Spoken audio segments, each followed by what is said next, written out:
I'm MikaFabs. And I'm Excoundrel.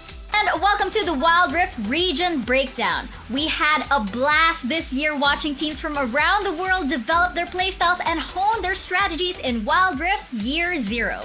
And the Horizon Cup gave us the perfect stage to see all the unique and exciting matchups between the different regions. With the end of Wild Rift's inaugural global tournament, we're taking a look at how the best teams from around the world are prepared to lead their regions into Wild Rift's first competitive season.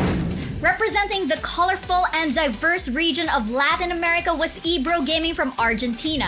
However, Ebro's road to the Horizon Cup was filled with challenges. They struggled to place above third in any Latin America tournament, putting them at a lower seed for the Regional Qualifier, the Lolcito Salvaje Abierto 2021 finals. Latin America had a gauntlet-style qualifier, which meant that if Ebro was going to win, they had to beat the 4th seed, and then the 2nd seed, and then the 1st seed, and finally, the 1st seed from the other division, all in a row too.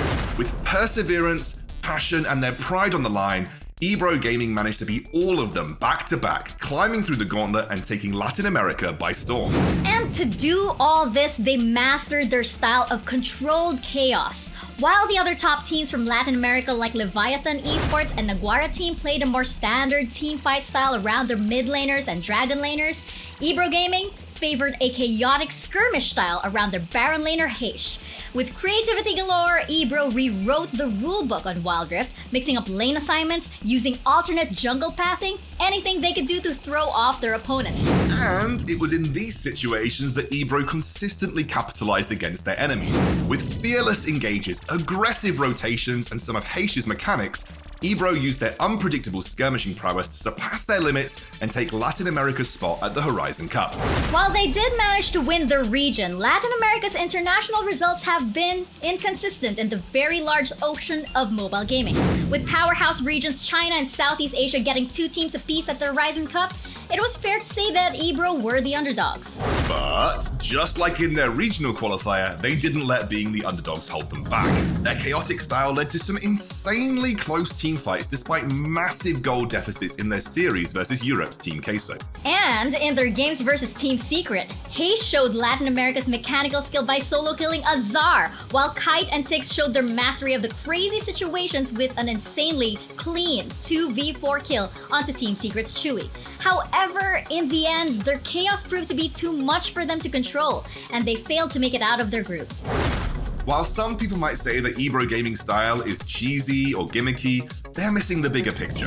Tactics like late invades, lane swaps, and off-meta champions are a huge part of the game, a part that often gets overlooked by teams that are too willing to play by the books. The ability to think outside the box is what led to their win over Leviathan Esports in the qualifier.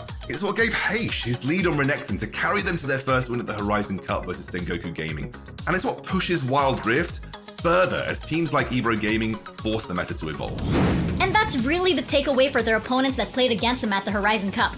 Having to play around offbeat picks like Akshan, Aurelion, Sol completely changed the draft and the direction of the games. Having to adapt your mid-game plan due to lane swaps forces teams to critically think and improve. Ebro Gaming didn't take the Horizon Cup home with them, but they did get valuable experience versus various international playstyles that they will use to continue pushing the boundaries of Wild Rift. Post-Horizon Cup, the question on some LATAM fans' minds is if the other Latin American powerhouses like Leviathan Esports or Naguara team would have been more successful at the Horizon Cup.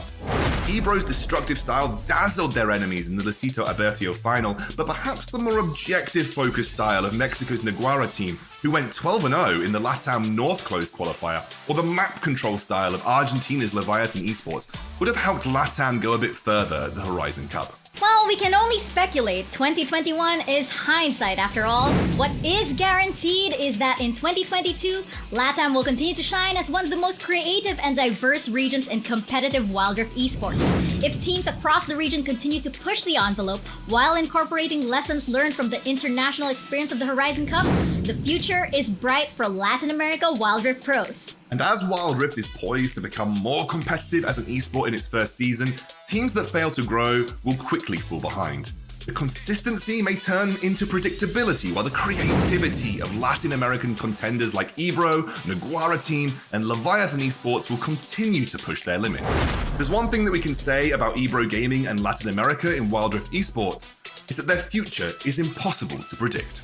So whose stories will you be following into Wild Rift's first official season? Who are going to be the next esports legends? Let us know in the comments below and stay tuned for more esports insights in our Wild Rift region breakdown.